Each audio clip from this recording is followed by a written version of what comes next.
Welcome back to Data Center News Asia. We're still at PTC. Kind of turn the camera around this time so you've got more of the conventional. There is actually a conference. It's not just palm trees and sun loungers like the other videos have been shown. The lighting was better this way. Joined by the SVP of TMT at Oracle, Lynn Smullen. Thank you very much for coming on the show. Thank you for having me today. It's a pleasure to have you here at PTC as well. Yeah. So I list you as one of the hopefully valuable connections I've made at PTC over the last couple of years. So last year, unfortunately, one of my favorite competitors, Hampton, was ill, unable to make the conference. Lynn stepped in at the last minute and moderated the panel that we were doing hiring, talent challenges. It was kind of intimidating because you're a seasoned commerce professional. It made me feel quite an amateur panelist by comparison. You were amazing. That was such a wonderful panel on a very important topic. I was fishing for a compliment and I got it. He was. He got it. Okay.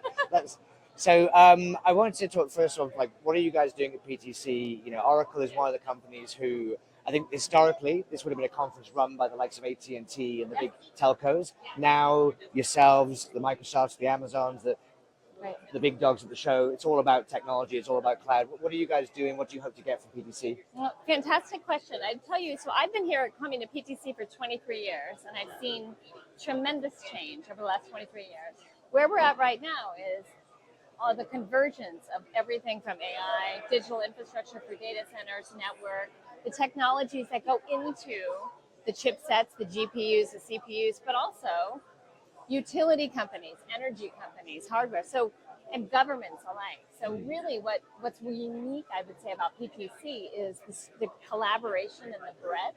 Yeah. What's really unique this year, though, is just how many folks from different organizations, different countries, and different parts of that value chain for digital infrastructure are now engaged here at some of the most important conversations of our lifetime.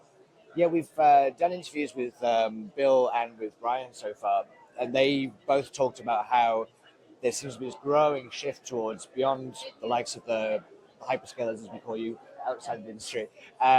There's also now energy companies, power companies, both from the US and from Asia. Here, there's also private equity looking at this convergence of different types of infrastructure and what's going to fuel the future. So it's a really changing event, but we come at this from an Asia perspective, I guess, because Data Center News Asia. You guys have brought a lot of global representatives here. Is it still a very US-centric conference for you guys, or are you seeing more and more from...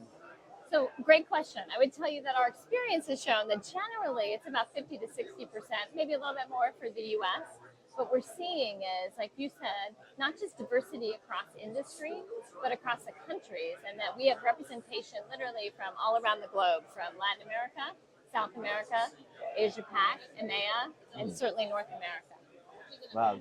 Yeah, I mean, unfortunately, it's a very inconvenient flight from Singapore. You have to go via Japan or via Australia. But for the rest of Asia, it's actually quite a convenient location to come to and meet with the American contingent. It seems to be equidistant between Japan and the West Coast.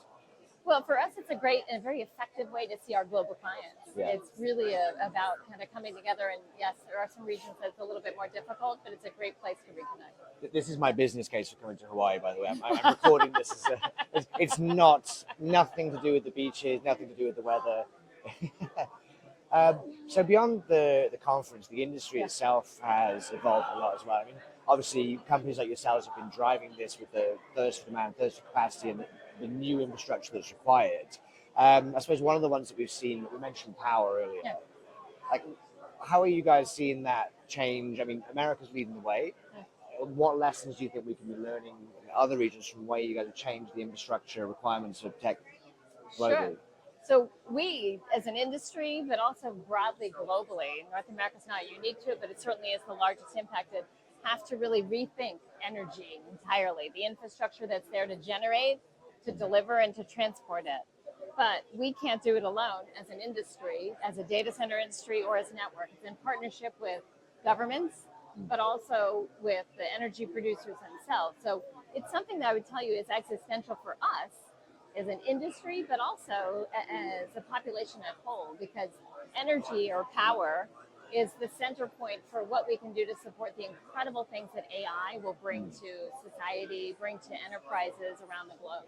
Yeah, I think one of the criticisms often leveled at the industry as being power hungry, but I do think it's something we probably don't shout about enough as companies. And not pointing this just at the hyperscalers or the partners, but the fact that the 4 or 5 American hyperscalers and 2 or 3 Chinese hyperscalers are the biggest buyers annually of renewable power, including governments globally, by a large amount. And that capital flowing in and that forecastability that goes to people trying to develop solar and wind and hydro around the world is adding and is building to the industry. I mean, I'm not pointing this at you because you're a communication, but should we be talking more about that as an industry and what is being driven? So we should be looking at, as we always have been, as ways we can become even more green in what we do. I think I heard a statistic from someone in one of the keynotes earlier. We could be anywhere from 12% to 21% of the world's energy consumption in the next 10 to 15 years. That means we have a tremendous responsibility to also care for the environment and the world at large in the role that we have.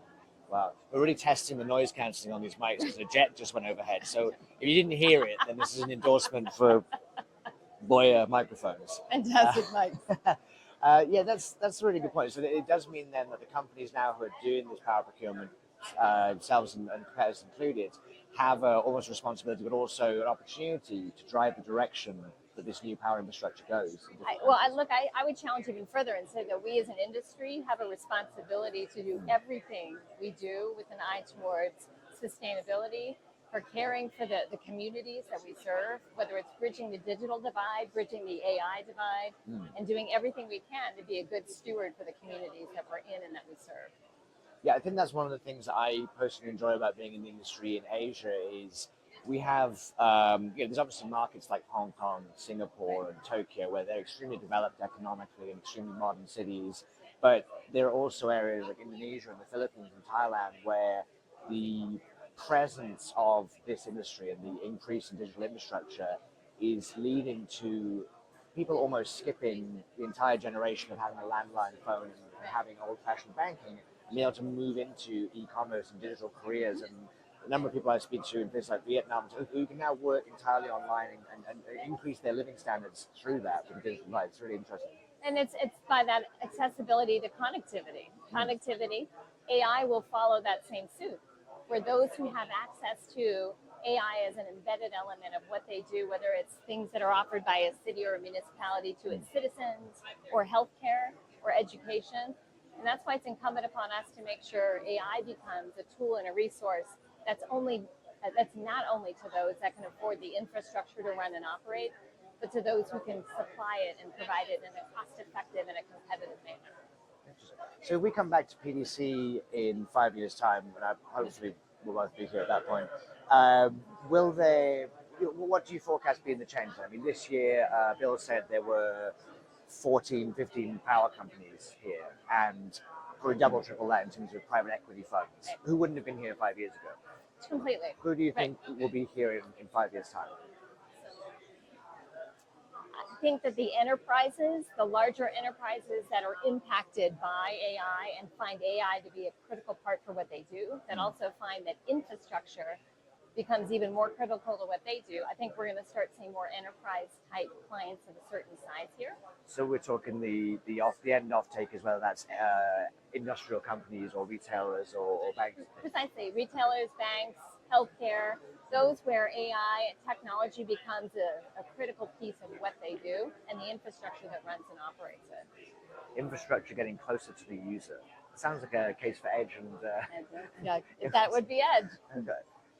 Interesting. Okay, well, I'll try and get you back on the show in 5 years' time to see if that's going to be the case. Excellent. For the week that you've been here, we're filming this on Monday, lose track. Monday. I've not been here a week. No, let's just say that. For the 2 days you've been here and the 2 days coming up, the question I have to ask everyone is which party have you enjoyed the most or are you looking forward to the most over the next 2 days? Oh, goodness. Okay, so for me, it's a tie. I have two parties that I love. First off, I love the member soiree because it's an ability for me to see all of my friends and colleagues globally that every year we reconnect there.